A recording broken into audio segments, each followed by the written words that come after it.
The slap echoed through the rusty anchor bar like a gunshot. Staff Sergeant Derek Morrison's massive hand connected with Maya Chen's face so hard that blood immediately pooled at the corner of her mouth. She was 20 years old, 5'2", and looked like someone's kid sister who had wandered into the wrong place. Every person in that bar expected her to cry, to scream, to crumble. Instead, Maya Chen slowly touched her bleeding lip, examined the crimson on her fingertips, and smiled. "Thank you," she whispered. "I needed that." And Derek Morrison's nightmare began. Before we continue, tell us where you're watching from in the comments. And if this story moves you, make sure you're subscribed, because you won't want to miss what happens next. Maya Chen had been sitting alone for exactly 47 minutes when Staff Sergeant Derek Morrison decided she looked like an easy target. She had chosen the corner booth deliberately, the one with the worn leather seats, and the wobbly table that nobody else wanted. Her oversized college hoodie swallowed her small frame, and her long black hair fell across her face like a curtain she could hide behind. To anyone glancing her way, she looked like a lost freshman who had stumbled into the wrong bar. Maybe someone waiting for an older boyfriend, maybe someone who should have stayed on campus where she belonged. That was exactly how Maya wanted it. The rusty anchor bar sat 3 blocks from Naval Amphibious Base Little Creek, which meant it attracted a particular crowd on Friday nights. Military personnel from every branch, contractors with government clearances, veterans who couldn't quite let go of the life. The air smelled like cheap beer and cheaper cologne, and the jukebox played the same rotation of country songs it had been playing since before Maya was born. She wrapped her hands around her glass of ginger ale and waited. "Well, well, well, what do we have here?" The voice came from her left, deep and slurred and dripping with the particular confidence that only excessive alcohol could produce. Maya didn't look up. She had heard that tone before. She knew what came next. "Hey, I'm talking to you, sweetheart." Derek Morrison slid into the booth across from her without invitation. He was massive, 6'4", with shoulders that barely fit through standard doorways, and a neck thick enough to suggest either serious dedication to weightlifting or serious dedication to steroids. Probably both. His Army Ranger tab was visible on his jacket sleeve, and he wore it like a badge that entitled him to anything he wanted. Maya finally raised her eyes. "Can I help you? Now that's more like it." Derek flashed what he probably thought was a charming smile. "I've been watching you sit here all alone, and I thought to myself, that's just criminal. Pretty little thing like you shouldn't be by herself on a Friday night." "I'm fine. Thank you." "Come on, don't be like that." Derek leaned forward, and Maya caught the whiskey on his breath, sharp and sour. "Let me buy you a real drink. Whatever that is you're sipping on looks like something my grandmother would order." "It's ginger ale. I don't drink." "You don't drink?" Derek laughed like she had told the funniest joke he had ever heard. "What are you, 12? Come on. One shot won't kill you. Live a little." Maya's voice remained perfectly level. "I said no. Thank you." Something shifted in Derek's expression. The playful charm evaporated, replaced by something harder, colder. He wasn't used to rejection, and he definitely wasn't used to rejection from someone who looked like she should be taking notes in a lecture hall rather than sitting in a bar. "What's your problem?" His voice dropped lower. "You think you're too good for me or something? I don't have a problem. I'm just not interested." "Not interested." Derek repeated the words like they were a foreign language he couldn't quite translate. Behind him, Maya could see his friends gathering, 4 of them, all Rangers judging by their gear and their attitudes. They were watching with the hungry anticipation of men who sensed entertainment coming. "Hey, Tank," one of them called out. "She playing hard to get." Derek didn't take his eyes off Maya.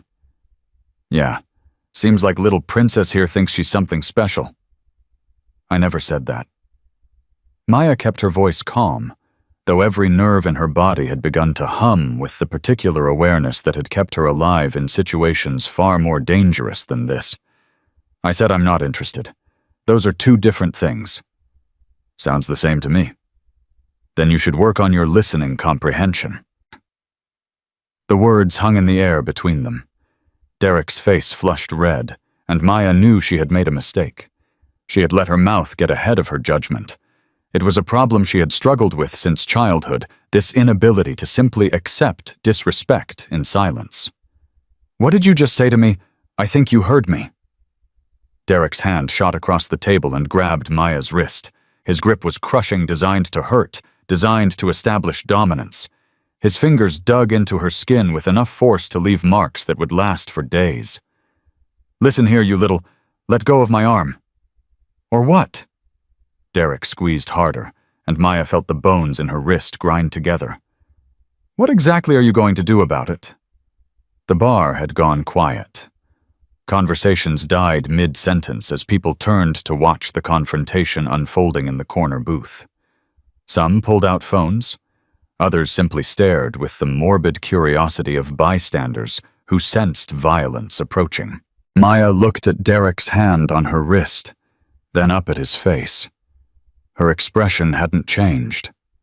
Her breathing hadn't quickened. If anything, she seemed almost bored. You have 3 seconds to let go. Derek laughed. 3 seconds. Then what? 2 seconds. You're going to count down at me, that's adorable. Hey boys, he called out to his friends without looking away from Maya. This little girl thinks she's tough. Says she's going to do something if I don't let go. The Rangers hooted and hollered, enjoying the show. 1 second. And what happens at 0, princess? You going to cry, call your daddy. Maybe. Time's up. Maya moved so fast that later witnesses would struggle to describe exactly what happened.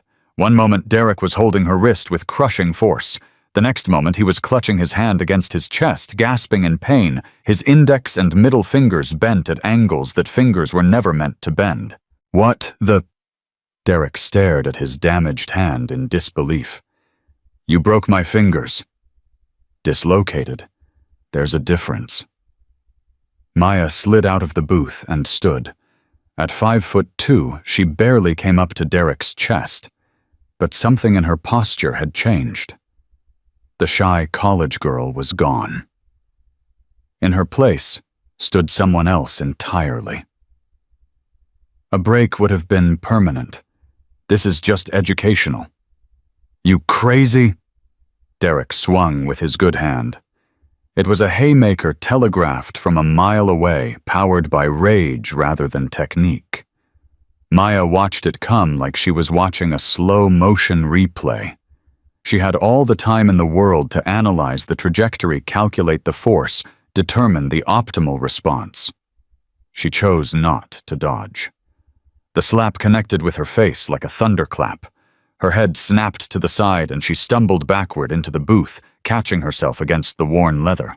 Blood immediately began pooling at the corner of her mouth where her lip had split against her teeth. The entire bar held its breath. Derek stood over her chest, heaving his damaged hand still clutched against his body. That's what you get. That's what happens when you don't know your place, you little... Maya straightened slowly. She touched her fingertips to her bleeding lip, examined the crimson, like a scientist studying a particularly interesting specimen. Then she looked up at Derek with an expression that made him take an involuntary step backward. She was smiling. "Thank you," she whispered. "I needed that." "What?" I said, "thank you." Maya wiped the blood from her mouth with the back of her hand, leaving a red smear across her skin. "You've given me exactly what I needed." Derek's confusion was written across his face in capital letters. This wasn't how it was supposed to go. She was supposed to cry. She was supposed to cower. She was supposed to prove every assumption he had ever made about women and weakness, and the natural order of things. Instead, she was thanking him. "You're insane," he said, but his voice had lost its earlier conviction. "You're actually insane." Maya reached into the pocket of her hoodie and pulled out a small bronze coin. She placed it on the table with deliberate care, the overhead light catching the intricate details etched into its surface. An anchor, an eagle, a trident. "I'm leaving now," she said quietly. "But this isn't over Staff Sergeant Morrison. Not even close." "How do you know my name?" "Your friend called you Tank. The Rangers only give that nickname to one person per battalion. Your unit patch tells me you're with 3rd Battalion. And you've been telling stories about yourself all night loud enough for everyone in this bar to hear." Maya picked up her purse and slung it over her shoulder. "Next time you decide to put your hands on someone you don't know, maybe consider that they might be paying attention to things you don't realize." She walked toward the exit, passing by the bar, where an older man in civilian clothes sat nursing a beer. He was in his 60s, with the weathered look of someone who had seen more than his fair share of trouble. His eyes were fixed on the coin Maya had left behind. "Miss," he called out. "Miss, wait." Maya paused, but didn't turn around. "That coin." The old man's voice was barely above a whisper. "Is that what I think it is? What do you think it is? Naval Special Warfare Development Group. DevGru. The people they don't talk about on the news." Maya smiled, though he couldn't see it. "Have a good night, Chief."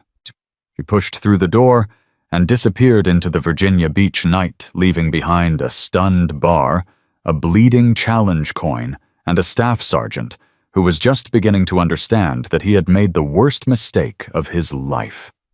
Chief Petty Officer William Santos had been drinking at the Rusty Anchor for 15 years. He had seen bar fights, arrests, and one memorable incident involving a congressman and a cocktail waitress that had somehow stayed out of the newspapers. But he had never seen anything like what had just happened in the corner booth. He pushed himself off his bar stool and walked over to where Derek Morrison stood, frozen, still staring at the door Maya had walked through. The challenge coin sat on the table like an accusation. "Son," Santos said quietly, "do you have any idea what you just did?" Derek turned his expression a mixture of confusion and wounded pride. "I taught some mouthy little girl a lesson. That's what I did." "No." Santos picked up the coin and held it up to the light, confirming what he had suspected. "No, that's not what you did at all." "Who the hell are you?"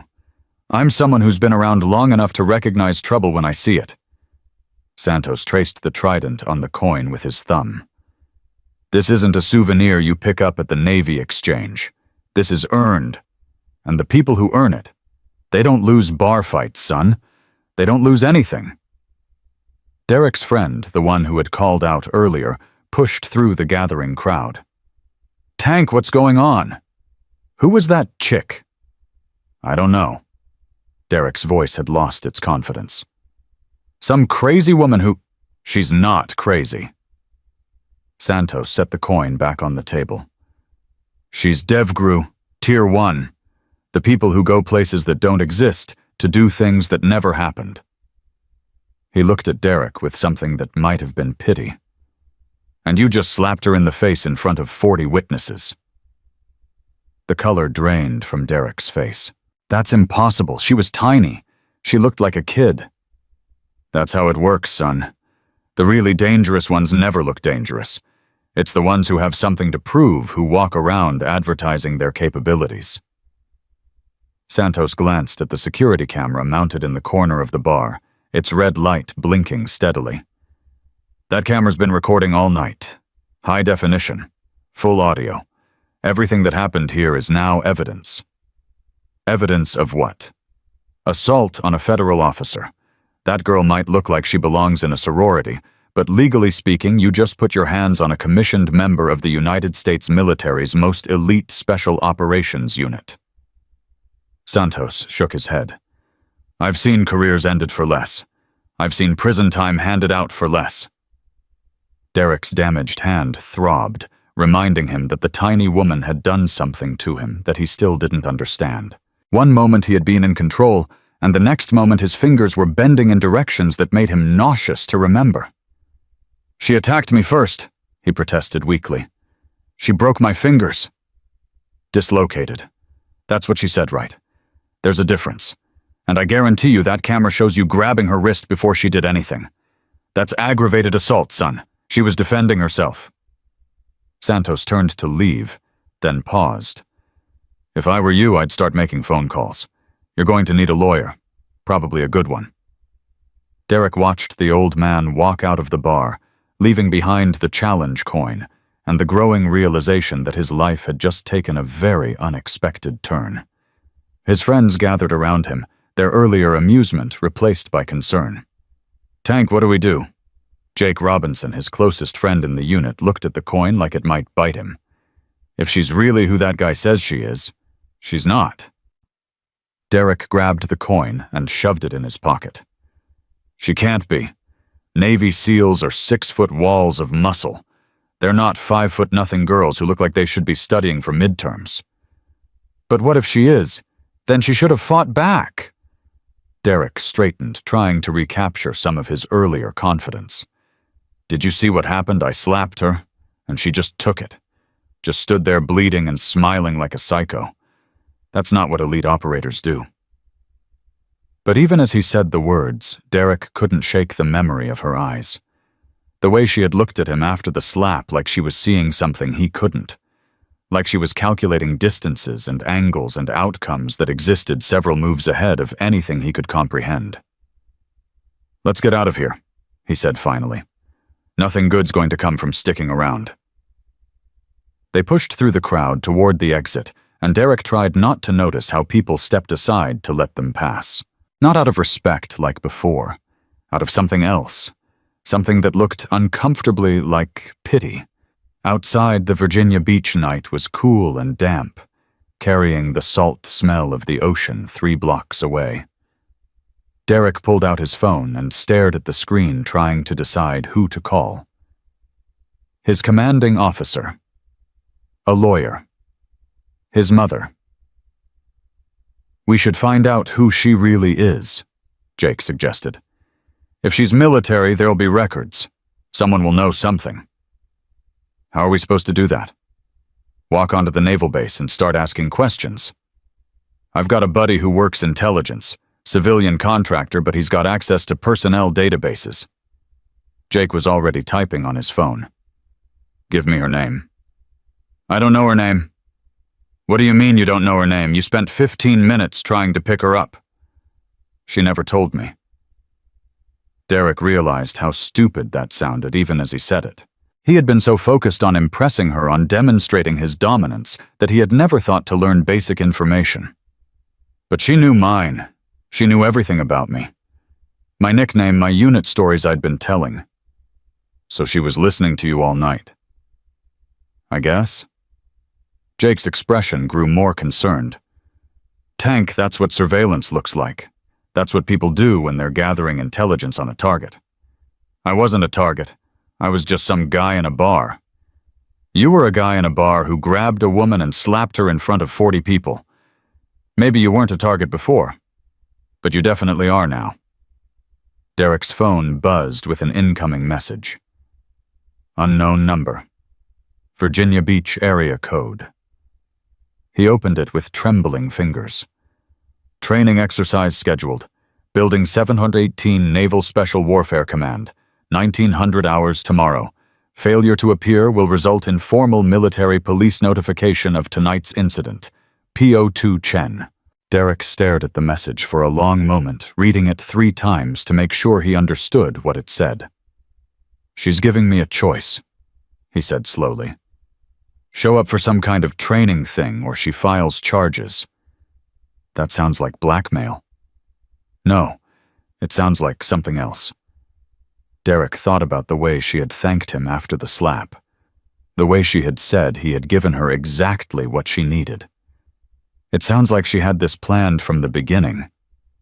Planned. You're saying she wanted you to hit her. I'm saying she wasn't surprised when I did. Derek shoved his phone back in his pocket and started walking toward his car. I'm saying that whatever happens next, she's already thought about it. She's already prepared for it. So what are you going to do? Derek didn't answer right away.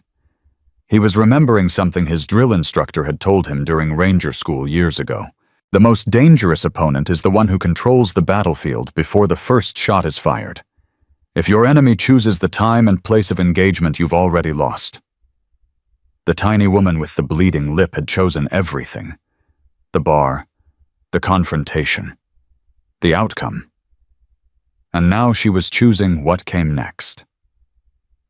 I'm going to show up tomorrow, Derek said finally, and I'm going to find out exactly what I'm dealing with. That's crazy. You could just ignore her, let her file her charges and fight it in court. And let her control the narrative, let her tell everyone her version of what happened. Derek shook his head. No. If she wants a fight, she's going to get one, but it's going to be on my terms. He climbed into his truck and started the engine, trying to ignore the way his hands were shaking on the steering wheel. In the rearview mirror, he could see the Rusty Anchor's neon sign flickering against the night sky. Somewhere out there, Petty Officer Second Class Maya Chen was probably smiling, and Derek Morrison was beginning to understand that he had absolutely no idea what he had gotten himself into. The bronze challenge coin sat heavy in his pocket, the trident emblem pressing against his thigh like a warning he should have heeded hours ago. But it was too late for warnings now. The clock was ticking toward 1900 hours tomorrow. And Maya Chen was waiting. Derek didn't sleep that night. He lay in his apartment, staring at the ceiling, replaying the confrontation in his mind over and over like a video stuck on loop. The way she had moved when she dislocated his fingers. The way she had smiled after he slapped her. The way she had thanked him like he had given her a gift. At 300 hours, he gave up on sleep entirely and started searching. His laptop screen glowed in the darkness as he typed Maya Chen Navy SEAL into Google. The results were useless. Generic articles about women in special operations, statistics about training programs, nothing specific, nothing that confirmed or denied what the old man at the bar had suggested. But then Jake's text came through. Found something. Call me. Derek's fingers trembled as he dialed. Jake picked up on the first ring. You're not going to believe this. Jake said, his voice carrying the particular tone of someone who had seen something that shattered his understanding of reality. I talked to my buddy in intelligence, showed him the picture I took of that challenge coin before you pocketed it. And he went pale tank. I've never seen him go pale before. He told me to forget I ever asked, said if I knew what was good for me, I'd pretend tonight never happened. Derek's stomach dropped. That's it? That's all he said? No. He said one more thing before he hung up. Jake paused. He said that coin belongs to someone who doesn't officially exist. Someone whose personnel file requires clearance levels that he doesn't have and never will. That's impossible. She's 20 years old. She looks like a college student. Age doesn't mean anything to these people. My buddy said there was a case a few years ago, some kind of hostage situation in Southeast Asia. American missionaries held by terrorists. The rescue operation was completely classified, but rumors leaked anyway. They said a single operator infiltrated the compound alone, neutralized 4 armed hostiles in under 60 seconds, extracted all 12 hostages without a scratch. So the operator was a woman, barely out of her teens, the youngest person to ever complete DevGru selection. Jake's voice dropped lower. They call her the Ghost, because by the time you realize she's there, it's already over. Derek ended the call without saying goodbye.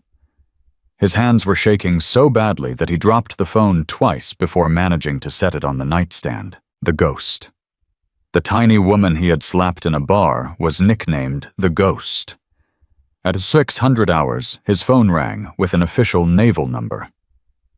Staff Sergeant Morrison. This is Lieutenant Commander Williams from Naval Special Warfare Command. I'm calling to confirm your participation in tonight's training exercise. Derek's throat went dry. Yes. I received the message. Outstanding. Report to Building 719 at 1900 hours. Wear appropriate physical training attire. The exercise will involve close-quarters combat simulation, so come prepared for educational activities.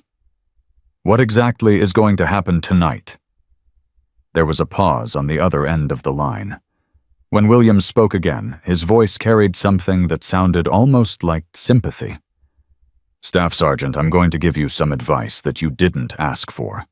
When you walk into that facility tonight, forget everything you think you know about combat. Forget your Ranger training. Forget your deployments. Forget every assumption you've ever made about what strength looks like.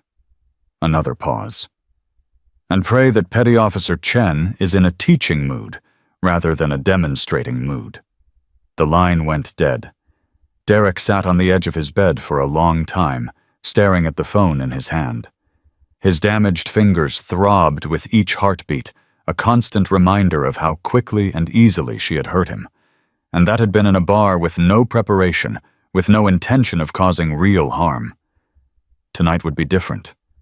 Tonight, she would be ready. Across town, Maya Chen was finishing her morning workout when Senior Chief Marcus Webb found her in the base gym. She was on the pull-up bar, executing slow, controlled repetitions with perfect form. Her split lip had scabbed over during the night, leaving only a thin, dark line that would be invisible within days. But Webb noticed it immediately. Rough night? He asked, leaning against the weight rack. Maya dropped from the bar and grabbed her towel. Productive night? That's not what I heard. Webb crossed his arms. Word travels fast on this base, Chen. Half the command already knows what happened at the Rusty Anchor. Good. Saves me the trouble of filing an official report.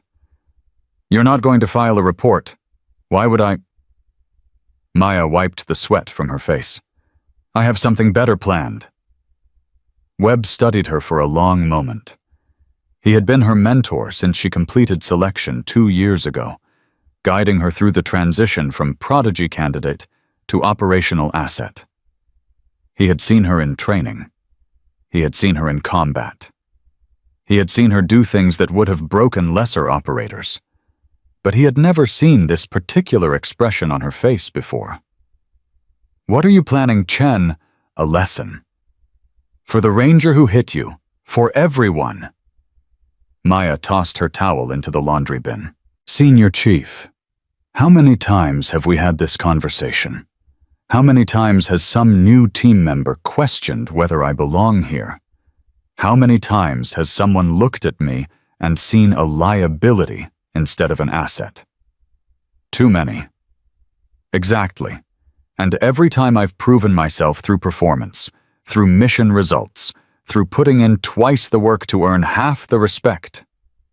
Maya's voice remained calm, but there was steel underneath. I'm tired of proving myself quietly. Tonight I'm going to prove something loudly, something that nobody who sees it will ever forget. And the Ranger, he's the teaching example.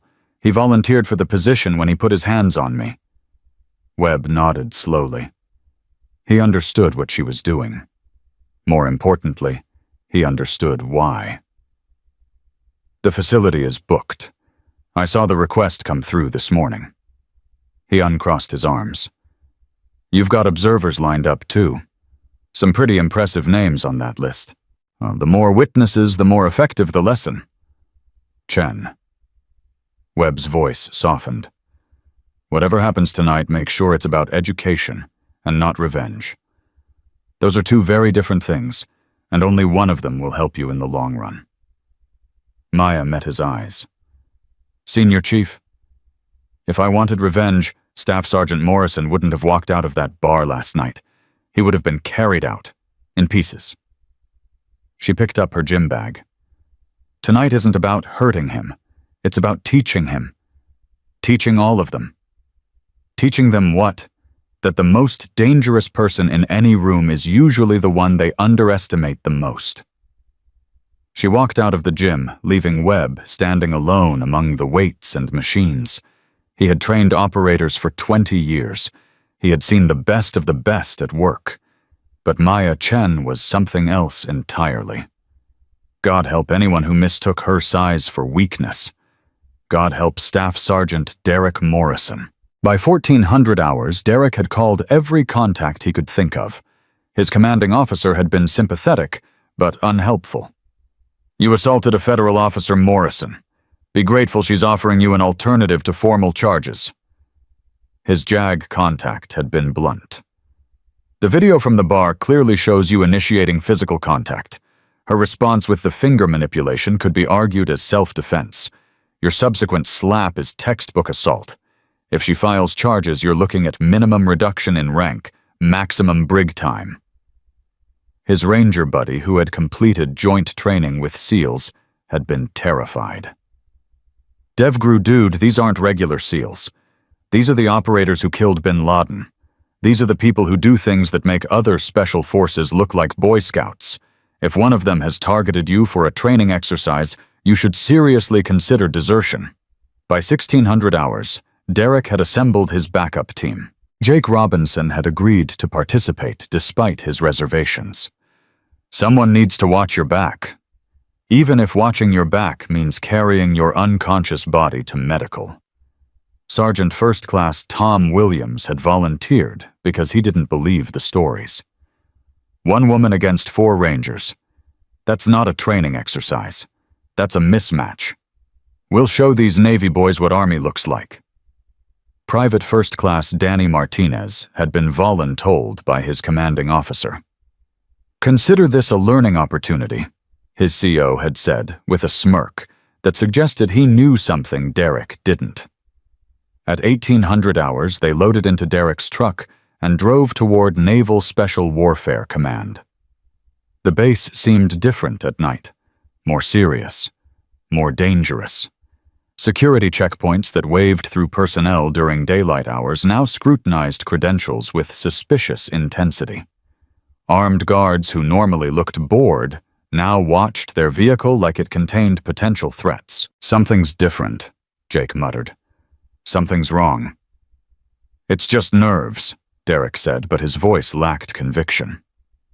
Building 718 loomed at the end of a long access road, a concrete structure with no windows and no external markings. The kind of building that existed on official maps, but was never discussed in official conversations. Derek parked and sat for a moment, staring at the entrance.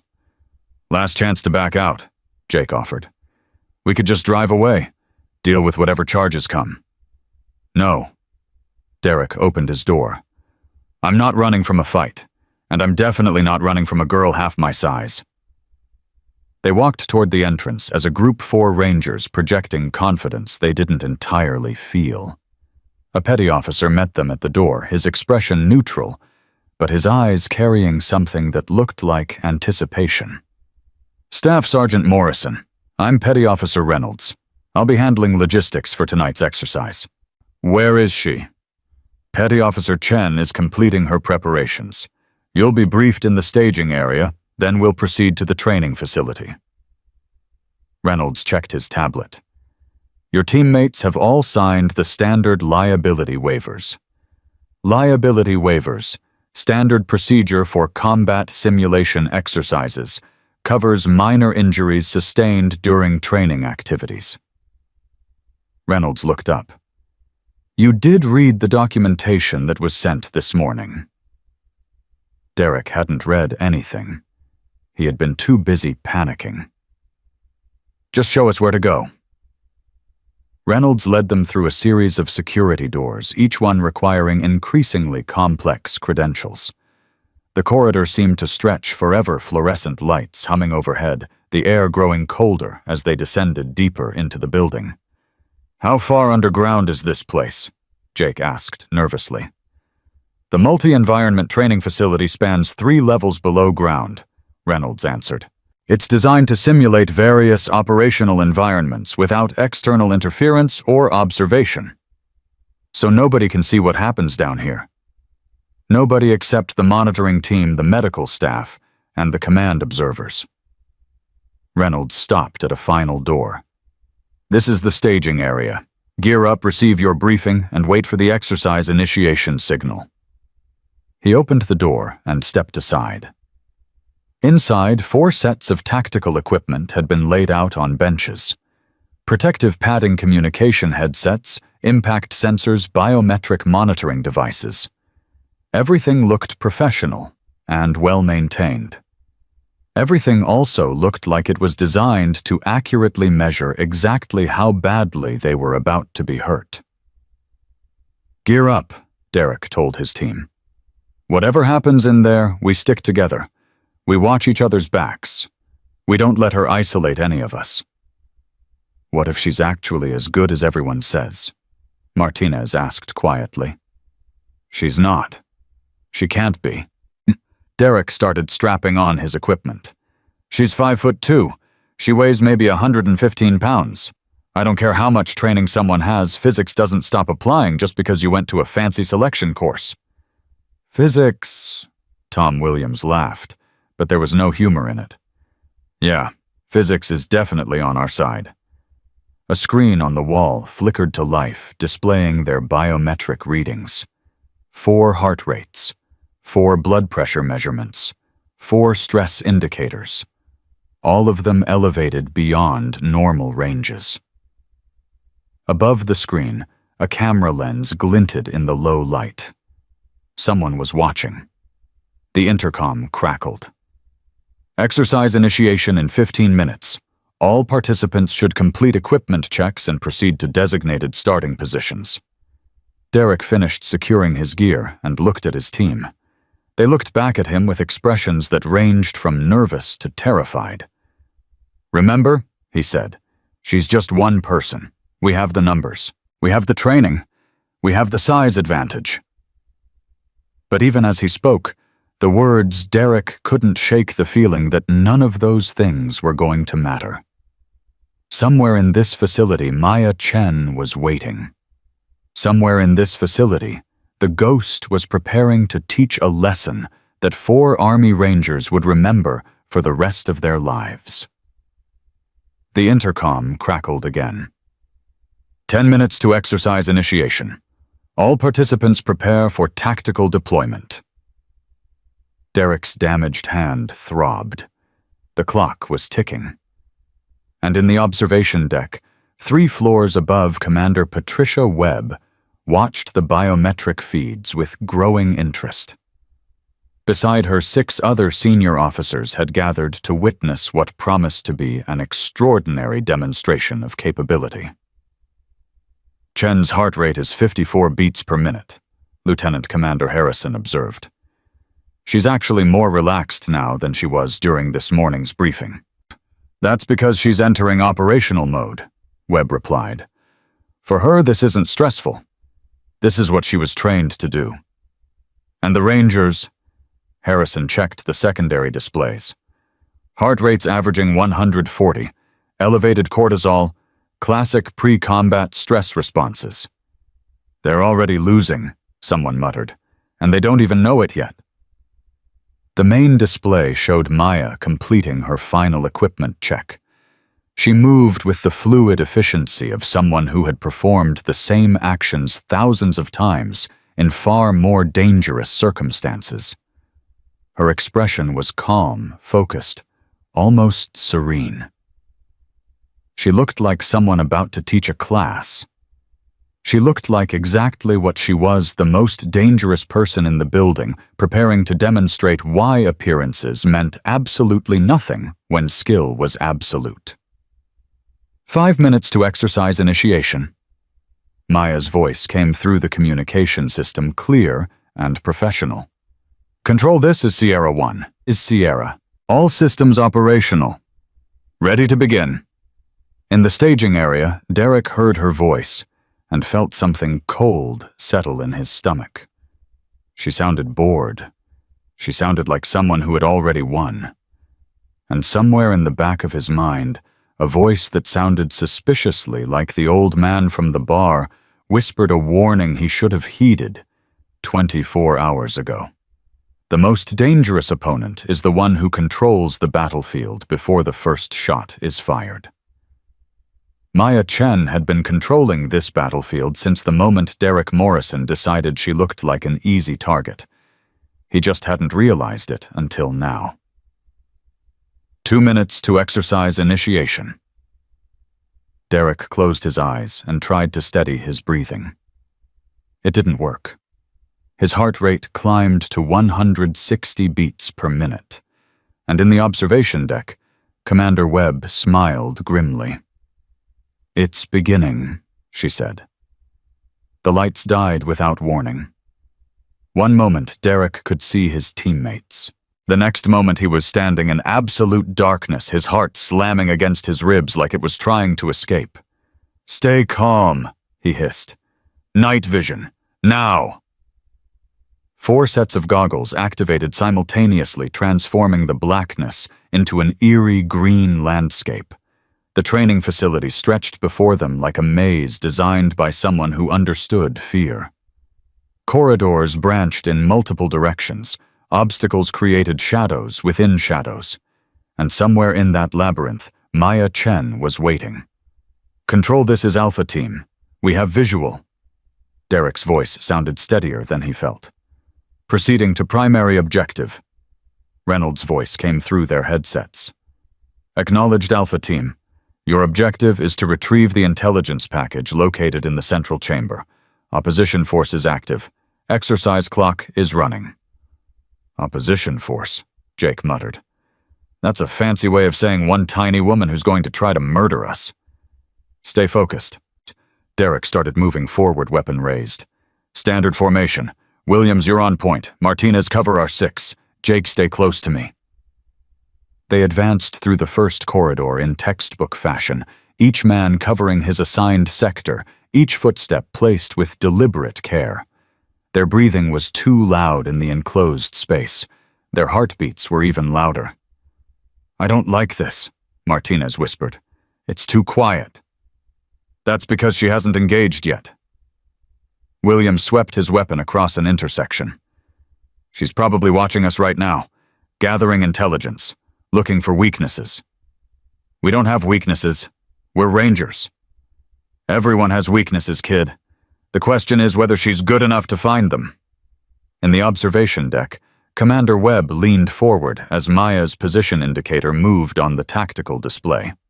She had been motionless for the first 3 minutes of the exercise, allowing Derek's team to advance deep into the facility. Now she was circling behind them with the patient precision of a predator selecting its first target. "She's going for Martinez," Harrison observed. "The youngest, the most nervous. She's isolating the weak link." Webb nodded. "Classic tactics. Remove the most vulnerable target first, then use that disappearance to destabilize the rest of the team." "Should we warn them?" "This is a training exercise, Lieutenant Commander. They're supposed to learn something." Down in the facility, Martinez was struggling to control his fear. Every shadow looked like a threat. Every sound made him flinch. He kept glancing over his shoulder, certain that someone was right behind him, certain that the next second would bring contact. He was right. Maya materialized from the darkness like she had been formed from it. One moment, Martinez was covering the rear of the formation. The next moment, a hand clamped over his mouth and he was being pulled backward into a side corridor with terrifying speed. He tried to scream. He tried to fight. He tried to do anything that might alert his teammates. But Maya's grip was like iron wrapped in silk, and her voice in his ear was calm and professional. "Don't struggle. This will be over in 3 seconds." Martinez felt pressure against his neck. Not painful, not even particularly uncomfortable, Just pressure in exactly the right spot to make consciousness slip away, like water through fingers. The last thing he heard before everything went dark was Maya's voice again. 2 down, 2 to go. Martinez, report. Derek stopped at the next intersection, suddenly aware that he couldn't hear the youngest member of his team anymore. Martinez, what's your status? Silence. Jake, when did you last see Martinez?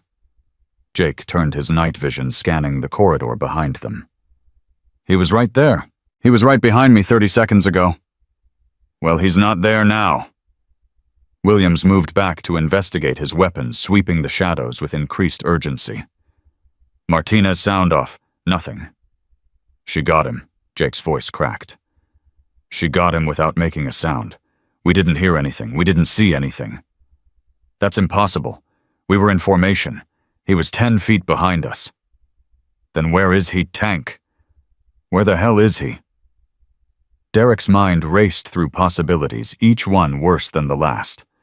Martinez was young and inexperienced, but he was still a ranger, still trained for exactly this kind of scenario.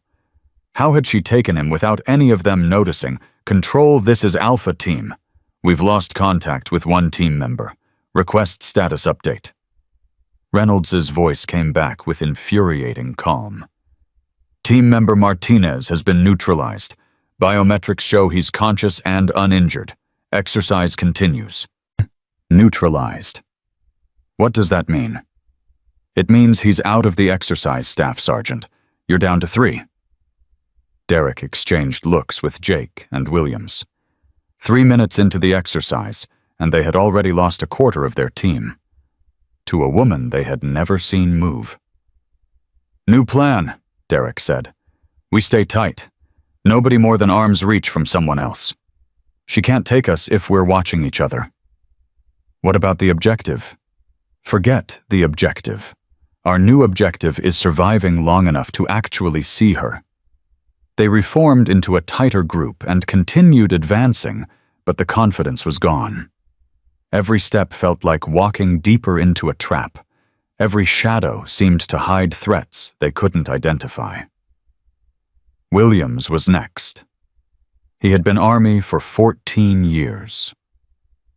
3 combat deployments, Ranger qualified, Airborne qualified. He had survived firefights that killed better men. He had walked through valleys where Taliban snipers waited behind every rock. None of that prepared him for Maya Chen. She came from above.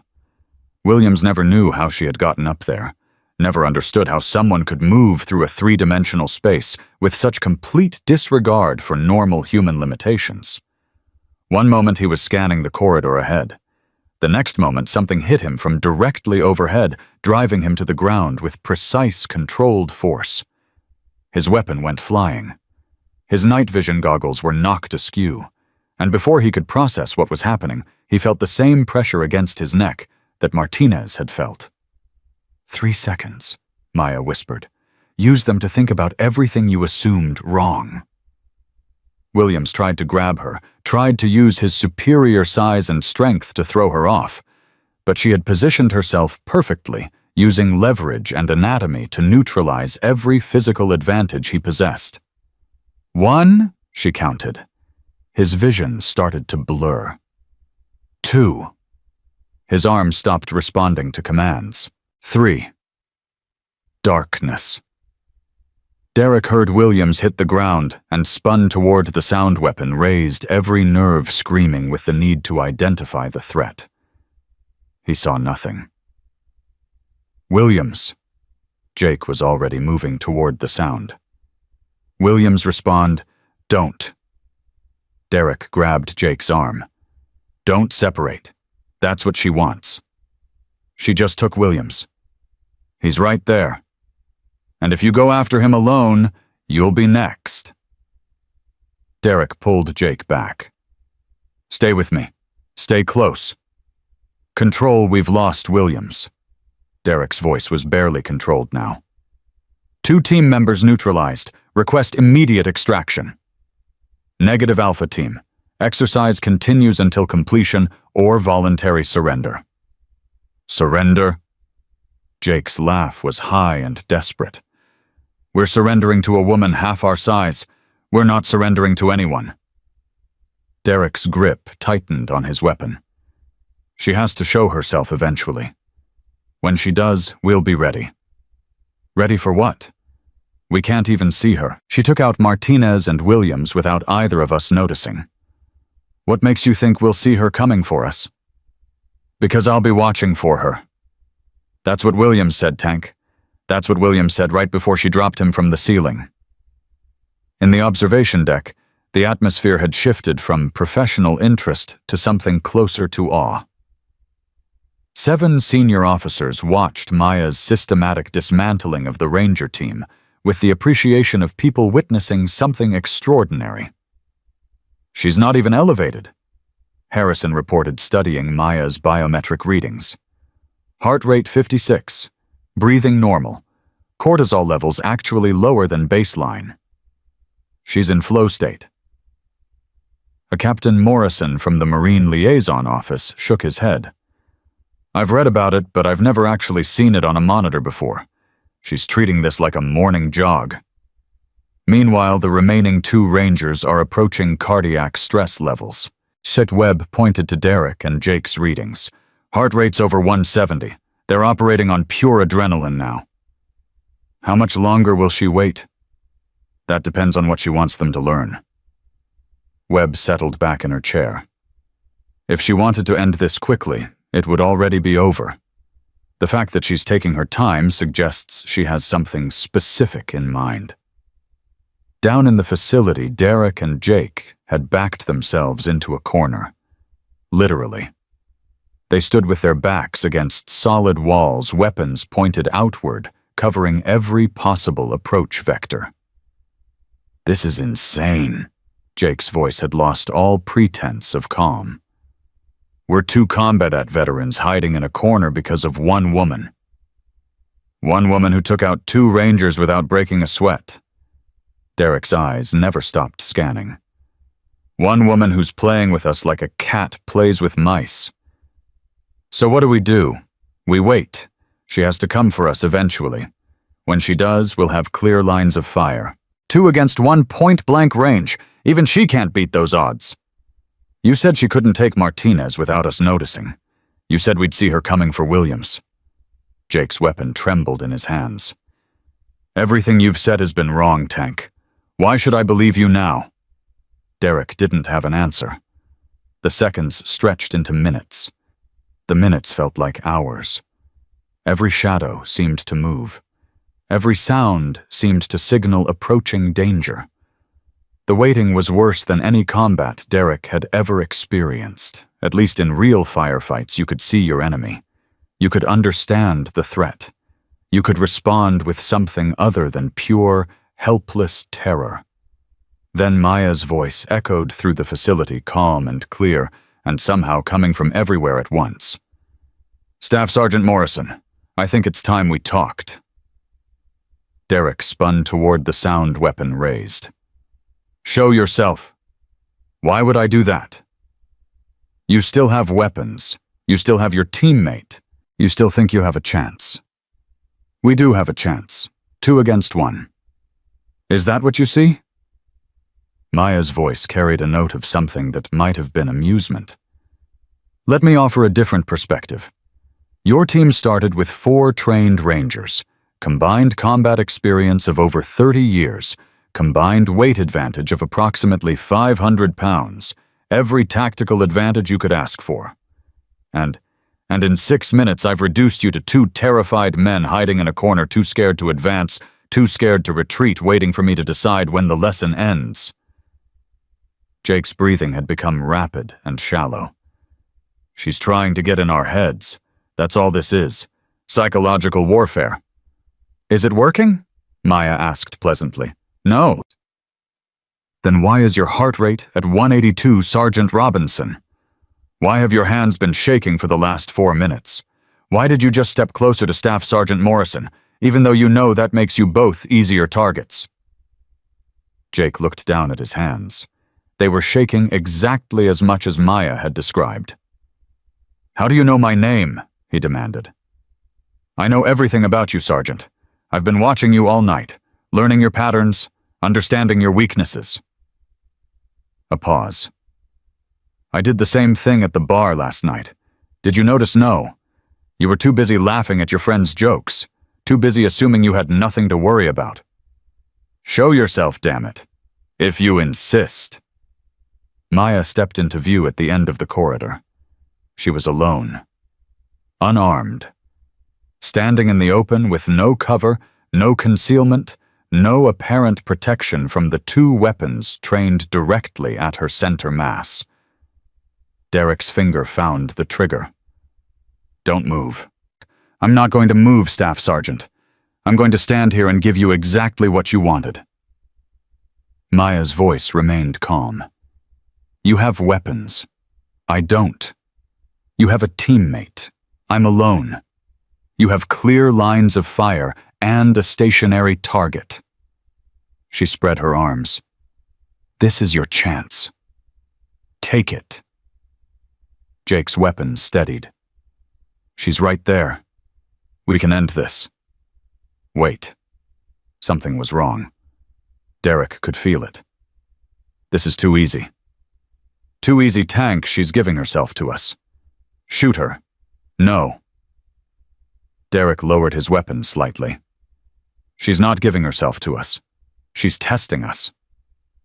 Maya smiled, the same smile she had given him after he slapped her. "Very good, Staff Sergeant. You're learning." "Learning what? That the moment you thought you had control was the moment you lost everything." Maya took a step forward.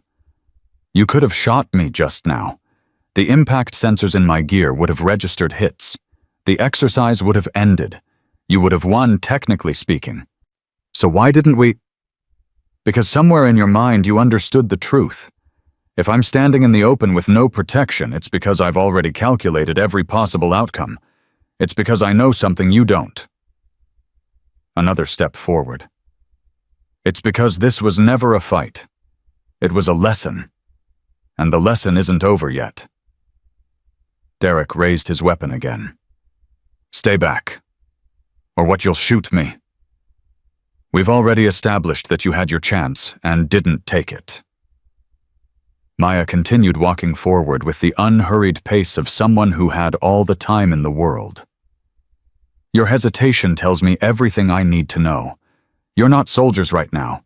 You're students, and class is still in session." She was 20 feet away, then 15, then 10. Jake's nerve broke first. He lunged forward, attempting to tackle her before she could get close enough to use the same techniques she had used on Martinez and Williams.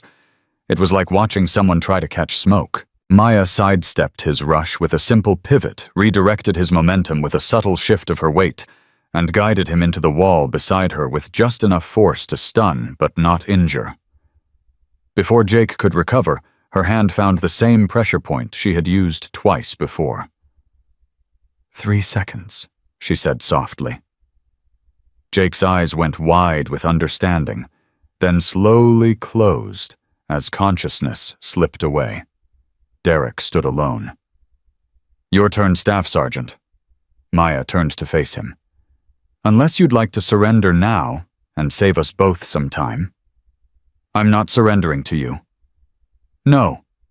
Maya tilted her head. "Why not? Your entire team is neutralized. You've seen what I can do. You know you can't beat me in a physical confrontation. What exactly are you hoping to accomplish?" "I'm hoping to land one hit." Derek set his weapon aside and raised his fists. "Just one. Something to prove that you're not invincible." "I'm not invincible, Staff Sergeant. I'm trained. There's a difference." Maya mirrored his stance. "If you want to try, I won't stop you. But I should warn you, the last time someone threw a punch at me, they ended up in this facility learning the same lesson you're about to learn." Derek swung. It was a good punch. Technically sound, properly executed. The kind of punch that had won him plenty of bar fights and earned him plenty of respect over the years. Maya wasn't there when it arrived. She had moved. Not far. Just enough. Just the precise distance needed to make his fist pass through empty air while positioning herself for a response. Her counter wasn't a punch or a kick, or any of the flashy techniques that movies showed.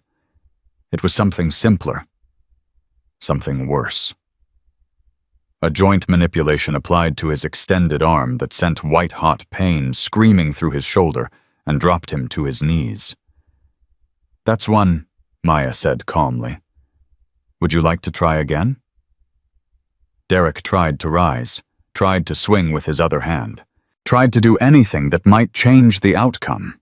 Maya responded to each attempt with the same precise efficiency. A pressure point here, a leverage technique there. Nothing that would cause permanent damage. Everything designed to educate rather than destroy. Within 60 seconds, Derek was on the ground, unable to move, staring up at the woman who had dismantled 4 Army Rangers like they were children playing soldier. "The exercise is over," Maya announced to the monitoring systems. "All opposition force members have been neutralized. No permanent injuries. No excessive force." Then she crouched beside Derek, close enough that he could see the faint scar on her lip, where he had slapped her the night before. "Do you understand now, Staff Sergeant? Do you understand what you actually slapped in that bar?" Derek's voice came out as barely a whisper. "What are you? I'm a petty officer 2nd class in the United States Navy.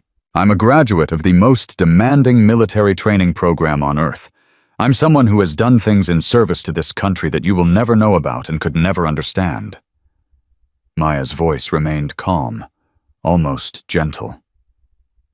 "And I'm the woman you thought was an easy target because I was small and quiet, and didn't fight back immediately. Why didn't you fight back, I mean? Last night? Because last night I had a choice. I could have responded to your assault with immediate violence. I could have hurt you badly enough that you would have spent months in a hospital learning to use your hands again." Maya stood. "Instead, I chose this. A controlled environment, documented proceedings, a lesson that would be remembered not just by you, but by everyone who witnessed it. A lesson about what?" Maya looked down at him with an expression that carried no anger, no resentment, no personal animosity. Only the calm authority of someone who had proven a point beyond any possible dispute. "A lesson about underestimating people. Staff Sergeant, a lesson about assumptions, a lesson about the difference between appearance and capability." She offered him her hand. "Class is dismissed, but I expect you to remember what you learned here today." Derek stared at her hand for a long moment. Then slowly, he reached up and let her help him to his feet. Derek's legs wouldn't stop shaking.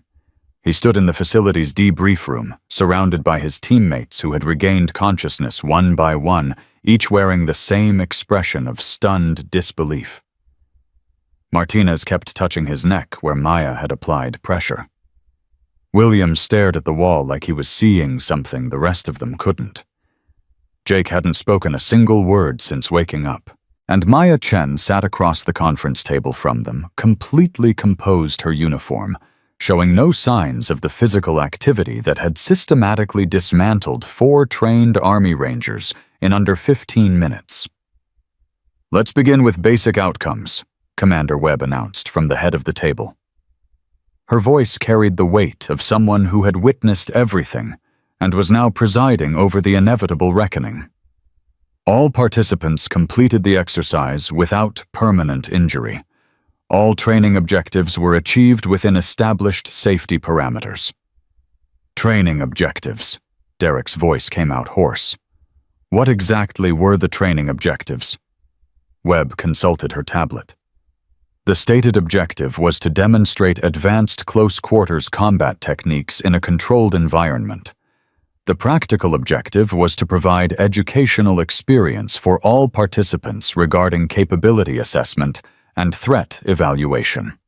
In other words, Jake finally spoke, his voice flat. "The objective was to teach us that we're not as tough as we thought we were." The objective was to teach you that assumptions can be dangerous, Sergeant Robinson. Maya's voice remained calm and professional. You assumed that because I was small and female and young, I represented a minimal threat. That assumption nearly cost you in a training environment. In an operational environment, it would have cost you your life. Martinez raised his hand like a student in a classroom. Ma'am, how did you take me out? I never even saw you. You weren't supposed to see me, Private. That's the point. Maya turned to face him directly.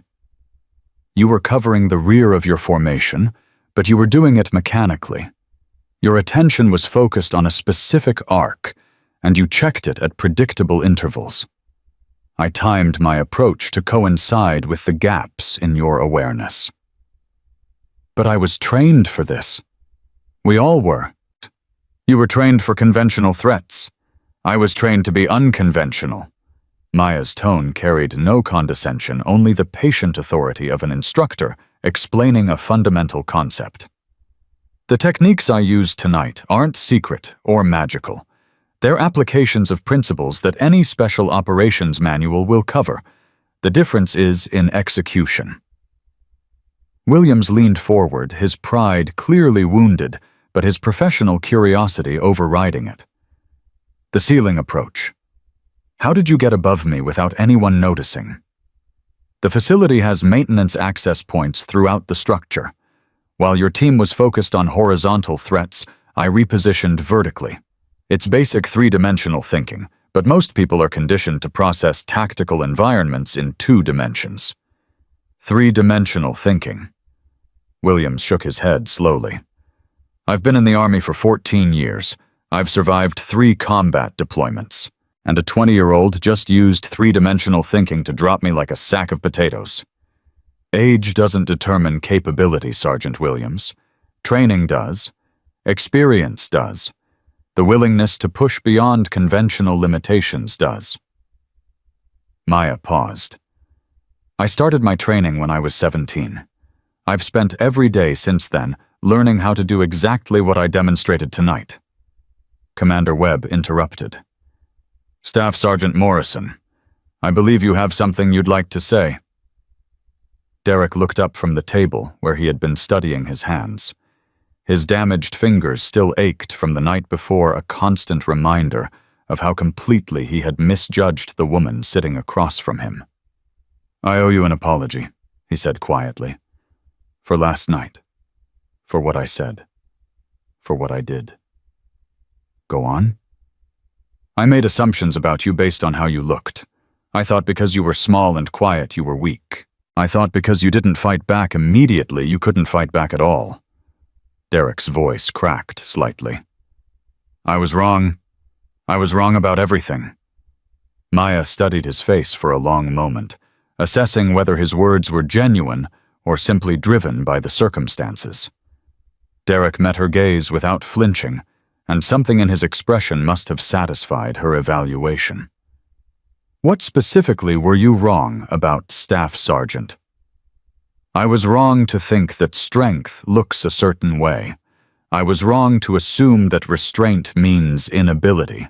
I was wrong to believe that my size and my training made me superior to someone I'd never even bothered to understand. Derek took a deep breath. I was raised to believe that real warriors look like me, talk like me, act like me. Tonight showed me that real warriors can look like anything, act like anything, be anyone. And what are you going to do with that understanding? The question hung in the air. Everyone in the room knew that Derek's answer would determine not just the outcome of this particular incident, but the trajectory of his entire career. I'm going to change, Derek said finally. Not because you're forcing me to, not because I'm afraid of what you might do if I don't, but because you showed me something tonight that I needed to see. You showed me what real capability looks like, and it doesn't look anything like what I thought. Maya nodded slowly. That's a good start, Staff Sergeant. But understanding is only the first step. The question is whether you're willing to do the work to become something better than what you were. I am. Prove it. Derek blinked. How? Maya reached into her pocket and produced the challenge coin he had taken from the bar the night before. She placed it on the table between them, the trident emblem catching the fluorescent light. There's a program at Joint Special Operations Command, cross-training initiative designed to expose conventional forces to advanced tactical methodologies. The selection process is competitive, the training is brutal, and the washout rate is over 70%. Maya pushed the coin toward Derek. I'm recommending you for consideration. The room went silent. Jake found his voice first. You're recommending him after what he did to you. I'm recommending him because of what he showed me tonight. Maya's eyes never left Derek's face. He could have surrendered when he realized he couldn't win. Instead, he stood and fought. He could have made excuses or blamed his teammates. Instead, he took responsibility. He could have let his pride prevent him from acknowledging the truth. Instead, he admitted he was wrong. Those are qualities that matter, Sergeant Robinson. Those are qualities that can be developed into something valuable. Maya stood. Staff Sergeant Morrison made a terrible mistake last night, but mistakes can be corrected. Character flaws can be addressed. Potential can be cultivated. She looked at Derek with an expression that held no anger, no resentment, only professional assessment. I see potential. The question is whether he's willing to earn the right to fulfill it. Derek picked up the challenge coin and felt its weight in his palm. 24 hours ago, he had seen it as evidence of his victim's pretension. Now he understood it for what it really was, proof of accomplishment he couldn't begin to comprehend. Why? He asked quietly. Why would you help me after everything I did? Maya's answer cut through the room like a blade. Because hurting you would have been easy. Teaching you is harder, and I've never been interested in doing things the easy way. The formal debrief concluded 30 minutes later, after every tactical decision had been analyzed and every training point had been documented. Commander Webb dismissed the participants with instructions to report for follow-up medical evaluation in the morning, but asked Maya to remain behind. When the door closed and they were alone, Webb set down her tablet and studied the young woman who had just delivered one of the most impressive tactical demonstrations she had ever witnessed. That was quite a show, Lieutenant Commander Chen. It wasn't a show, ma'am. It was a lesson. The distinction being, a show is about entertainment. A lesson is about education. Maya remained at attention. Everything that happened tonight was designed to teach specific principles. The observers learned what DevGru capabilities look like in practice. The participants learned what happens when you underestimate an opponent. The documentation will serve as training material for future personnel. Webb nodded slowly. And what about you? What did you learn? The question seemed to catch Maya off guard. For the first time since the evening began, her composed expression flickered with something more personal. I learned that I'm still angry, she admitted. About last night. About every time someone has looked at me and seen a liability instead of an asset. About every assumption that's ever been made about my capabilities based on things that have nothing to do with my actual performance. That anger showed tonight. No, ma'am. That's what I learned. I was angry, but I didn't let the anger control my decisions. I had every opportunity to hurt Staff Sergeant Morrison badly. I chose not to because hurting him wouldn't have accomplished anything meaningful. Maya's voice steadied. Senior Chief Webb always told me that the mark of a true professional is the ability to separate emotion from execution. Tonight proved I could do that. Senior Chief Webb is a wise man. He taught me everything I know about being more than just a weapon. Webb was quiet for a moment, considering her next words carefully. Maya, what you did tonight will be talked about for years. The video of your exercise will be studied at war colleges. The tactical analysis will become required reading for special operations candidates. She paused. But I need to know that you did this for the right reasons. Not revenge. Not proving something to yourself. Not personal satisfaction. Maya met her commander's eyes without hesitation. I did it because someone needed to. Because every woman who serves in this military deserves to know that capability matters more than appearance. Because every man who thinks he can put his hands on someone he perceives as weak deserves to learn how wrong that assumption can be. Her voice carried quiet conviction. And yes, ma'am, I did it because Staff Sergeant Morrison hit me, and I wanted him to understand what a mistake that was. I'm not going to pretend I'm above feeling satisfaction about how tonight went. At least you're honest. I try to be, ma'am. Webb stood and extended her hand.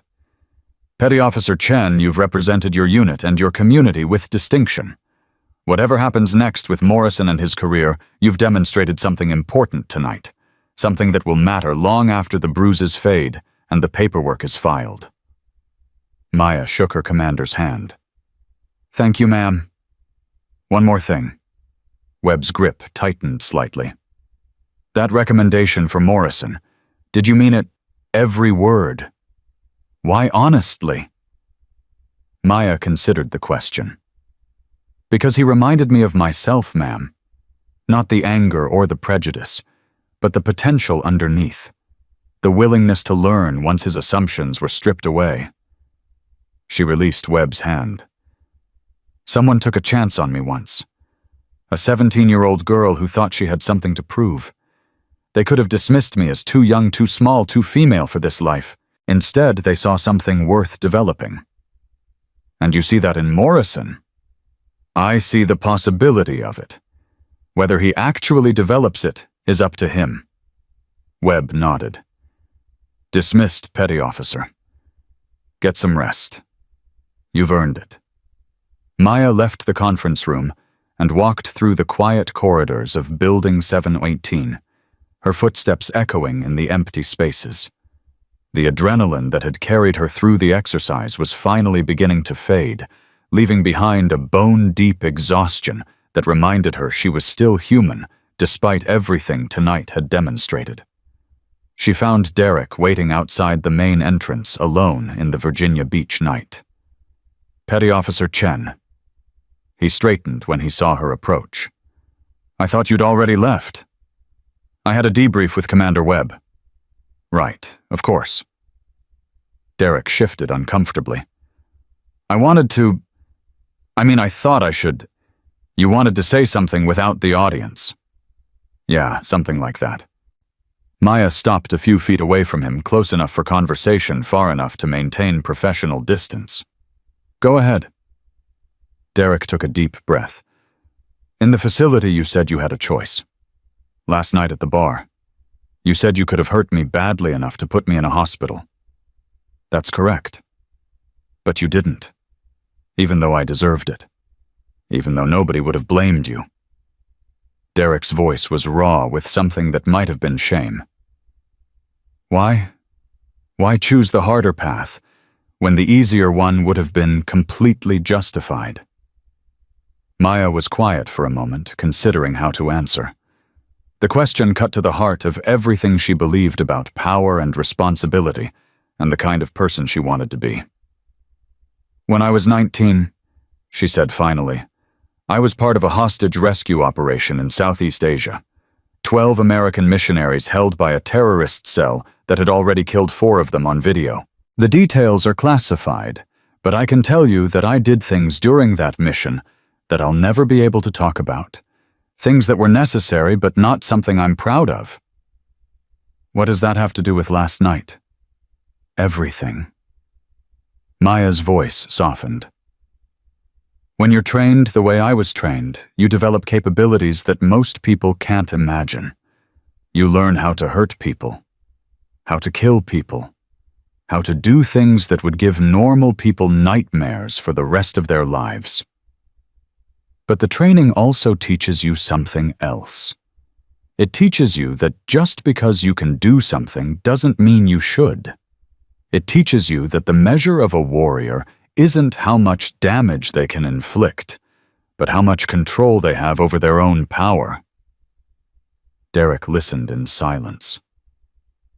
Last night when you slapped me, every instinct I'd developed through years of training screamed at me to respond with immediate violence, to demonstrate exactly how badly you had miscalculated, to make you understand what you had attacked in a way you would never forget. Maya met his eyes. I didn't do that because my training also includes knowing when violence is necessary and when it isn't. You weren't a terrorist threatening innocent lives. You were a drunk with an ego problem. Responding to you with the same force I'd use against an actual enemy would have made me no better than you were in that moment. So you chose this instead. The training exercise. The lesson.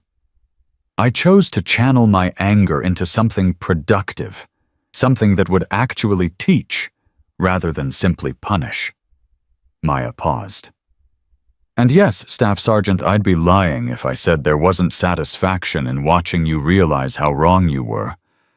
But satisfaction wasn't the point. Education was. Derek was quiet for a long moment, processing everything she had said. When he spoke again, his voice carried a humility that hadn't been there 24 hours ago. I've spent my whole career thinking I was one of the tough guys, thinking that my size and my training made me special, made me better than people who didn't look like warriors were supposed to look. He shook his head slowly. Tonight showed me that everything I believed about strength and weakness was wrong, that the toughest person I've ever met is 5'2" and weighs 115 pounds. I'm not the toughest person you've ever met, Staff Sergeant. I'm just the one who taught you a lesson you needed to learn. Same thing in my book. Maya almost smiled. Take the recommendation seriously. The joint program isn't easy, but it will make you better, stronger, more capable, the kind of soldier who doesn't need to prove his worth by diminishing others. And what about you? What happens next for you? I go back to work tomorrow. Same job, same mission, same life I had before you decided to put your hands on me in a bar. Maya's voice carried quiet finality. Tonight was an interruption. An educational interruption, but an interruption nonetheless. My real work is waiting. Derek nodded slowly. If I make it through the program, if I become something better than what I was, will you remember this conversation? I'll remember everything about the last 24 hours, Staff Sergeant. I'll remember what you did at the bar. I'll remember what I taught you in the facility. And I'll remember this moment when you stood here and asked me to believe you could change. Do you believe it?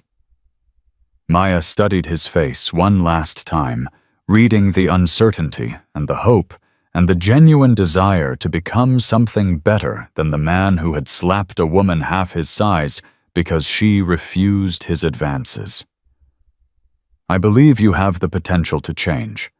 Whether you actually do is up to you. She turned to walk toward her car. Good luck, Staff Sergeant Morrison. You're going to need it. Petty Officer Chen. Maya paused, but didn't turn around. Thank you, Derek said quietly, for the lesson, for the recommendation, for not destroying me when you had every right to. Don't thank me yet, Staff Sergeant. The hard part hasn't even started. She walked into the Virginia Beach night without looking back, leaving Derek standing alone with the challenge coin still clutched in his hand. The bronze felt warm against his palm, and the trident emblem seemed to pulse with meaning he was only beginning to understand. In the observation deck above, the last of the senior officers were filing out, carrying with them stories they would tell for years about the night a 20-year-old woman had redefined everything they thought they knew about combat capability. In the medical station, Martinez, Williams, and Jake were receiving final clearances, each processing their experience in different ways, but all arriving at the same fundamental conclusion. And somewhere in the administrative offices of Naval Special Warfare Command paperwork was being filed that would change Derek Morrison's life forever, a recommendation from the woman he had assaulted, offering him a chance to become something better than what he was. That was the real lesson of the evening. Not the tactical demonstration, not the systematic dismantling of 4 Army Rangers, not even the precise application of techniques that had been honed through thousands of hours of training. The real lesson was simpler than any of that. The real lesson was that true strength wasn't about the ability to destroy. It was about the wisdom to choose something better. 6 months changed everything. Derek Morrison stood at attention in the graduation ceremony of the Joint Special Operations Advanced Training Program, his body 20 pounds lighter and his mind completely transformed. The man who had slapped a woman in a Virginia beach bar no longer existed. In his place stood someone who had earned every scar, every callus, and every ounce of respect the program demanded. The graduation speaker finished his remarks, and the assembled candidates began receiving their certificates. Derek waited for his name, his heart pounding with a mixture of pride and something else, something that felt like the beginning of a debt being repaid. Staff Sergeant Derek Morrison. He stepped forward and accepted his certificate from Colonel Patterson, the program director, who had nearly washed him out 4 separate times during the brutal 18-week course. Congratulations, Staff Sergeant. Patterson's handshake was firm. Your recommending officer must have seen something special in you. I'm glad you proved her right. Thank you, sir. I had a lot to prove. You did. And you did it. Patterson leaned closer, his voice dropping. She's here, you know. Back row. Been watching the whole ceremony. Derek's breath caught. He hadn't seen Maya since that night outside Building 718 when she had walked away without looking back. 6 months of wondering whether she remembered him. 6 months of pushing through pain and exhaustion and self-doubt driven by the memory of what she had taught him and the promise he had made to become better. He found her in the crowd as he returned to his seat. She was wearing civilian clothes, jeans, and a simple jacket, and she looked exactly as she had the first time he saw her. Small, quiet, completely unremarkable to anyone who didn't know what she was capable of.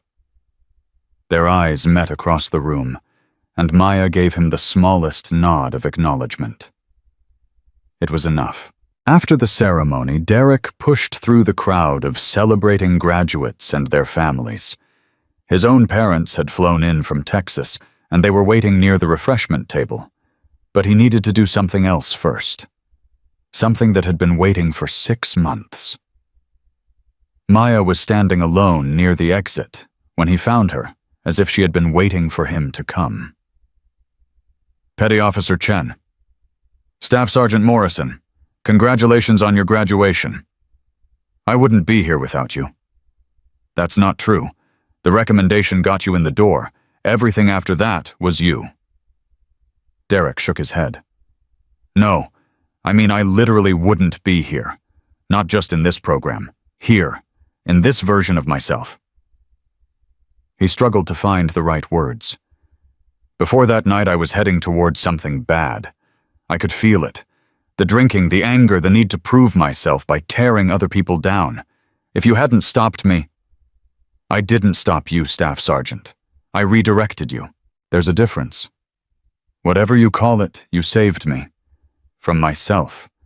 From the person I was becoming. Derek reached into his pocket and pulled out the challenge coin she had left at the bar 6 months ago.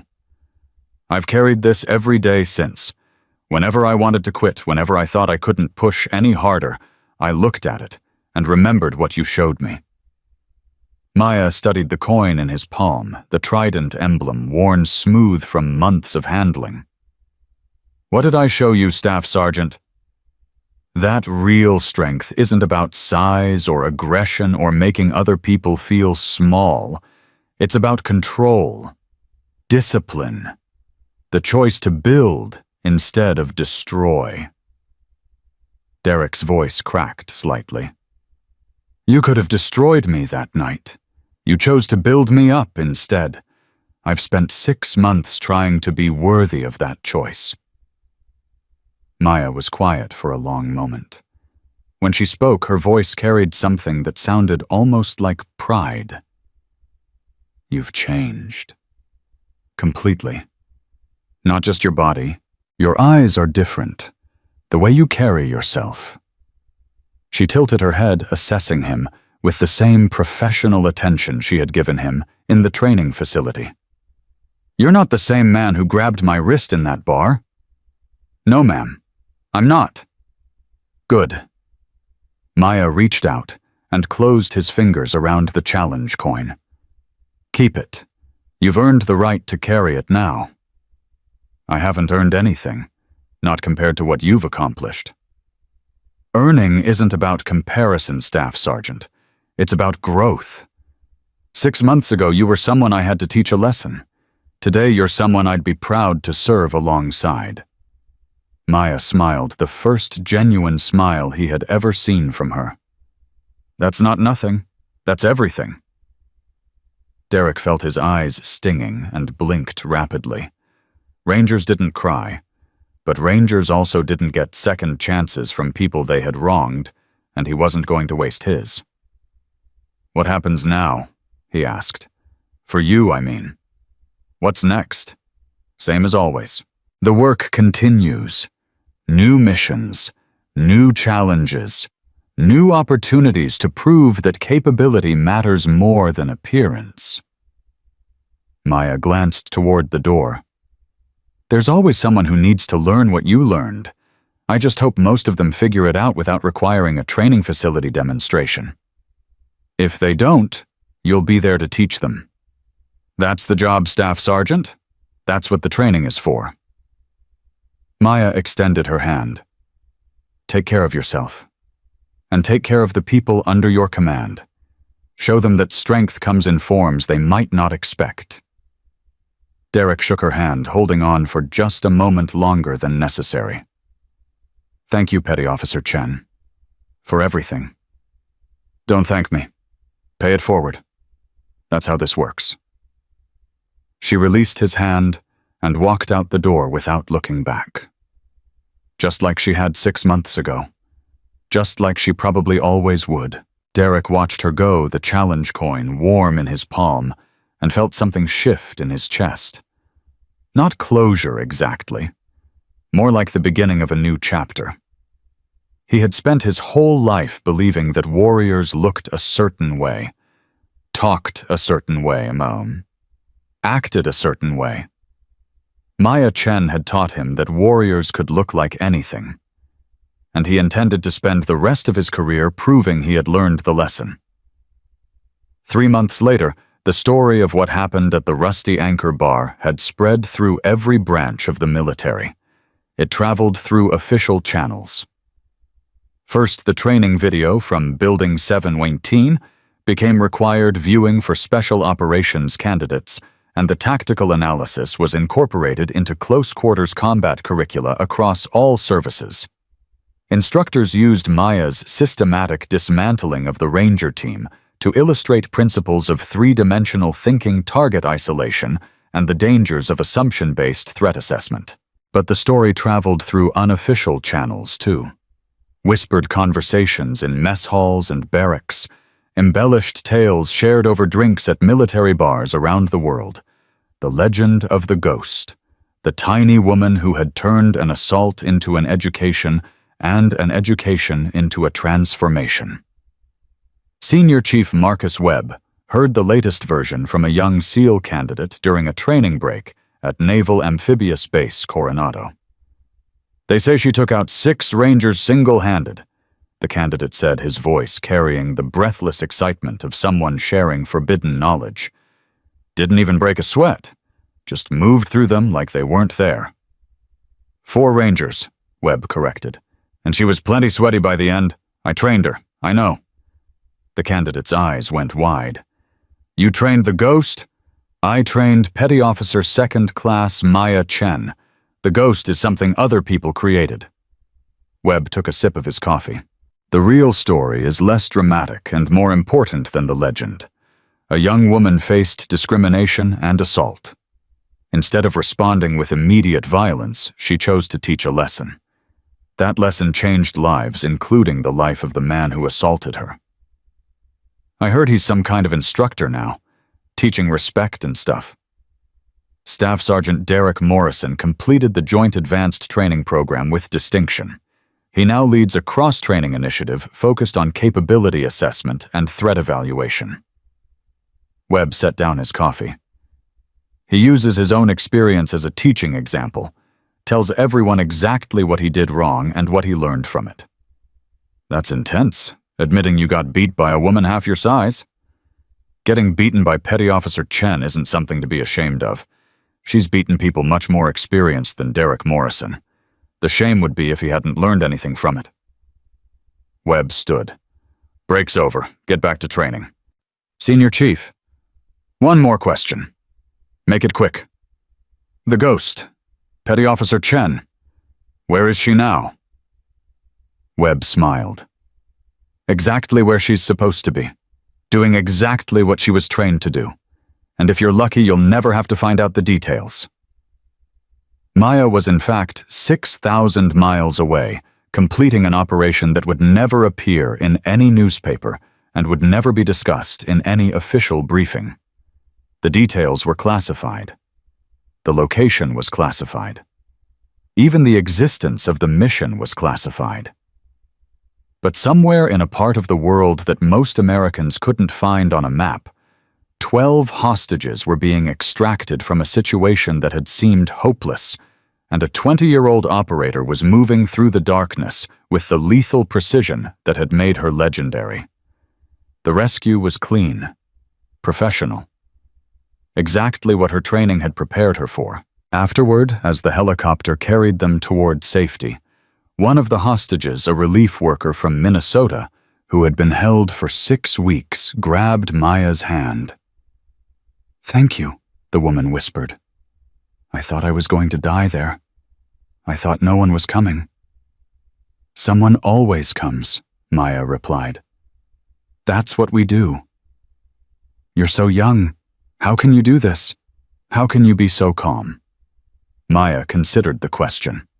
She had been asked versions of it countless times by instructors, by teammates, by the people she rescued. The answer had evolved over the years, becoming clearer with each mission, each challenge, each moment when her training intersected with reality. "I'm calm because I've prepared for this my entire adult life. I'm young because age doesn't determine capability, and I do this because someone has to." Maya squeezed the woman's hand. "Because the world is full of people who prey on others, and someone needs to stop them." "You're a hero." "I'm a petty officer in the United States Navy. Hero is just a word other people use." Maya released her hand. "Get some rest. You're safe now." The helicopter flew on through the darkness, carrying its passengers toward a dawn they had feared they would never see. And Maya Chen sat in silence, thinking about the long road that had brought her here, the training, the sacrifices, the nights when she had wondered if any of it was worth the cost. It was worth it. Every time she brought someone home who had given up hope, every time she stood between innocent people and the violence that threatened them, every time she proved that capability mattered more than appearance, it was worth it. The world would always have people, like the men who had taken these hostages. But the world would also always have people, like Maya Chen. And as long as that was true, there was hope. 4 months after the rescue operation, Maya found herself back in Virginia Beach. She hadn't intended to return to the rusty anchor bar, The memories associated with it were complicated, not traumatic exactly, but loaded with significance. She wasn't sure she wanted to revisit. But her car seemed to have other ideas, and before she fully processed what she was doing, she was parking in the same lot where Derek Morrison had waited for her almost a year ago. The bar hadn't changed. Same neon signs, same worn leather seats, same jukebox playing the same rotation of country songs. Tommy, the bartender, was still behind the counter, his weathered face creasing into a smile when he saw her walk through the door. Well, the legend returns. I'm not a legend, Tommy, just someone who drinks ginger ale. After what happened in my bar, after what you did to that army boy and his friends. Tommy shook his head. Honey, you're a legend whether you like it or not. I've had military guys coming in here for months asking where you sat, wanting to see the booth where it all started. Maya slid onto a bar stool, a different one than she had used that night.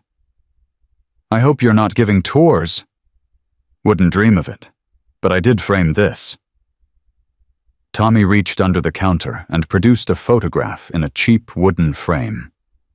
It showed Maya's challenge coin, the trident emblem clearly visible sitting on the bar where she had left it. Hope you don't mind. I took the picture before that chief friend of yours explained what the coin meant. What do you do with it? I show it to anyone who starts getting too aggressive in my bar. Tell them the story of what happened to the last guy who thought he could put his hands on a woman without consequences. Tommy grinned. Works better than any bouncer I've ever hired. Maya almost laughed. I suppose that's one form of education. Best kind. Prevention through reputation. Tommy poured her a ginger ale without being asked. So what brings you back, nostalgia unfinished business? Neither. I had some leave time and nowhere particular to go. Maya accepted the drink. This seemed as good a place as any. Anywhere's a good place when you've earned your rest. Tommy leaned against the bar. I heard stories, about what happened after that night. The training exercise, the video that became required watching. That army boy who changed his whole life because of what you taught him. Derek Morrison is a good soldier now. He's doing important work. Because you gave him the chance to become something better. Tommy's voice softened. Not everyone would have done that. Not everyone could have done that. After what he did to you, most people would have wanted revenge. You gave him redemption instead. Redemption isn't something you give someone, Tommy. It's something they earn. I just provided the opportunity. Same difference in my book. Maya sipped her ginger ale and let the familiar sounds of the bar wash over her. Conversations, laughter, the clink of glasses and the crack of pool balls, normal sounds, safe sounds, the kind of sounds she didn't hear very often in her actual work. Then she heard something else. A voice, male, loud, aggressive, coming from a booth near the back. I said, give me your number. What's the problem? You think you're too good for me. Maya turned slowly, her training automatically cataloging the situation. A man in his 30s, military build, clearly intoxicated. A woman in her 20s pressed against the wall of the booth, her body language screaming discomfort and fear. Two of the man's friends watching with the hungry amusement of people who sensed entertainment coming. History repeating itself. Maya set down her drink and stood. Honey, Tommy said quietly, you don't have to. I can call security. Security takes 5 minutes. This won't take that long. She walked toward the booth with the same measured pace she had used countless times before. Not aggressive, not threatening, just purposeful, just inevitable. The man didn't notice her approach until she was standing directly beside his table. When he looked up, his expression shifted from annoyed to dismissive in the span of a second. Another small woman. Another obstacle that didn't matter. "Mind your own business," he said. "This doesn't concern you." "She looks concerned." Maya's voice was calm and quiet. "And she clearly wants you to leave her alone." "So what, I'm just being friendly?" "That's not what friendly looks like." The man stood using his height to try to intimidate her. It didn't work. Maya had faced opponents twice his size in situations 1,000 times more dangerous. A drunk in a bar barely registered as a threat. "You need to walk away, little girl, before you get hurt." Maya smiled. The same smile she had given Derek Morrison almost a year ago. The same smile that had haunted his nightmares until he finally understood what it meant. "That's an interesting choice of words," she said softly. "Do you know who I am?" "Don't know, don't care." "You should." Maya reached into her pocket and produced her challenge coin, holding it up so the overhead lights caught the trident emblem. "Because the last man who tried to intimidate a woman in this bar is still telling people about what happened to him afterward." The man's eyes flicked to the coin, then back to Maya's face. He wasn't smart, but he wasn't completely stupid either. Something in her expression, something in her posture, something in the absolute confidence of her stance made him hesitate. "What are you, some kind of cop?" Something like that, but more specialized. Maya stepped close enough that she could have touched him without reaching. "Here's what's going to happen. You're going to apologize to this young woman. Then you're going to pay your tab and leave. Then you're going to spend the rest of the evening thinking about why it's a bad idea to put pressure on someone who clearly doesn't want your attention. Or I'll demonstrate what happens to people who ignore polite requests." Maya's voice didn't rise. Didn't need to. "And trust me, you don't want that demonstration." The man's friends had gone quiet, watching the confrontation with the uncomfortable awareness that something had shifted. Their buddy had picked a fight he didn't understand, and they weren't sure they wanted to be there when he lost it. "Come on, Mike," one of them said nervously. "Let's just go. She's not worth the trouble." "I'm not letting some pint-sized—" Maya moved. It wasn't an attack. It wasn't violence. It was simply a shift in position that put her inside his reach, inside his defenses, inside his personal space in a way that made every alarm in his hindbrain start screaming. "Last chance," she whispered. "Make the smart choice." The man's face went pale. He didn't understand what had just happened. Didn't understand how she had gotten so close so fast. Didn't understand why every instinct he possessed was suddenly telling him to run.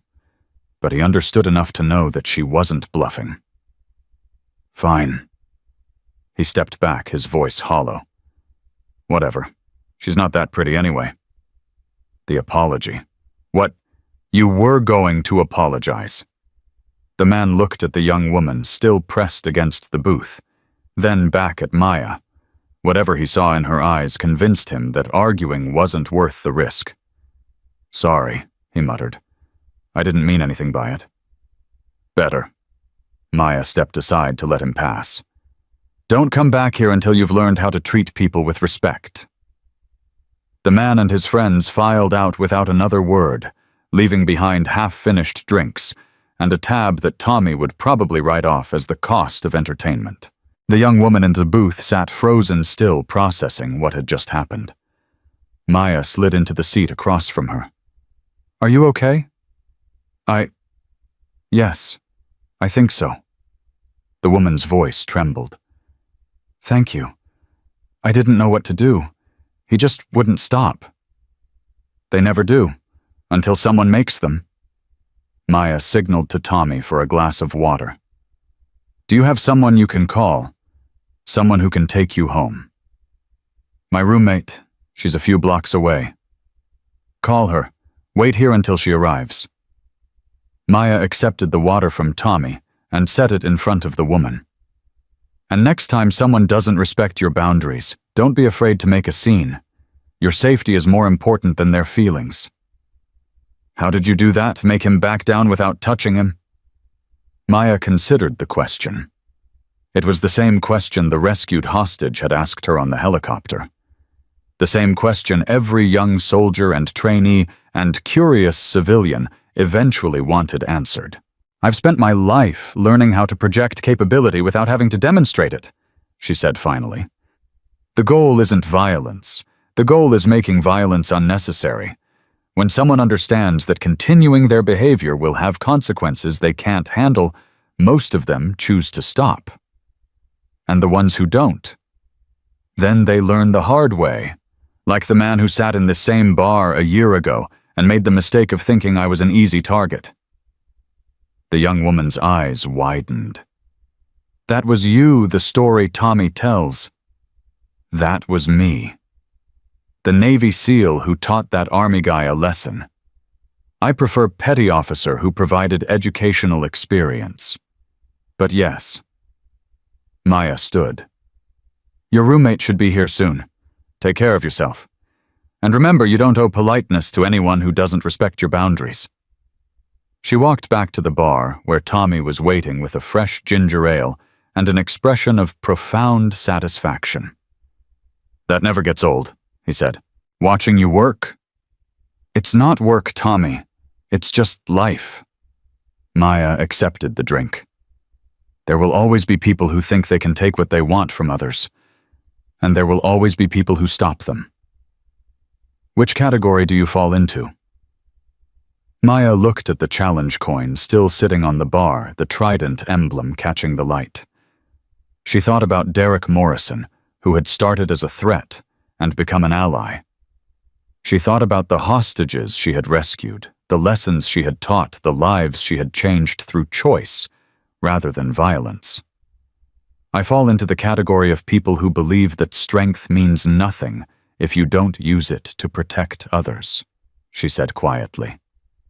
That capability is worthless if it only serves yourself.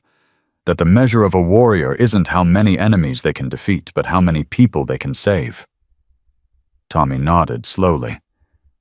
That's a good answer. It's the only answer that matters.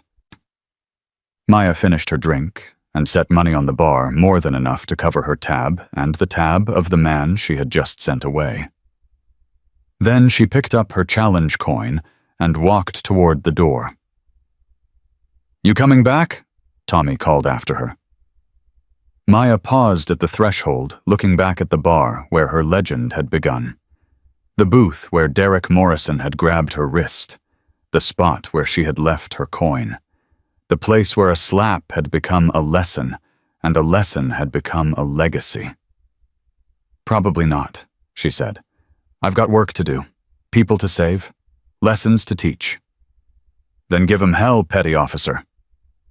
Maya smiled that same calculating smile that had haunted Derek Morrison's dreams until he finally understood what it meant. I always do. She walked out into the Virginia Beach night, and the door swung shut behind her. Somewhere across the country, Derek Morrison was teaching a class about capability assessment and respect. Somewhere across the world, special operators were studying her techniques. Somewhere in the Pentagon, her name was being mentioned in briefings she would never attend. But Maya Chen wasn't thinking about any of that. She was thinking about the next mission, the next challenge, the next opportunity to prove that strength came in forms the world didn't expect. Because that was the truth she had spent her entire adult life demonstrating. The most dangerous person in any room was often the one nobody noticed. The greatest strength was the wisdom to choose education over destruction. And the legacy worth leaving was not one of violence, but of transformation, showing others that they could become better than they were, stronger than they believed, more capable than anyone imagined. Maya Chen walked into the darkness, and the darkness made room. Some truths, after all, were eternal, and she had proven every single one of them.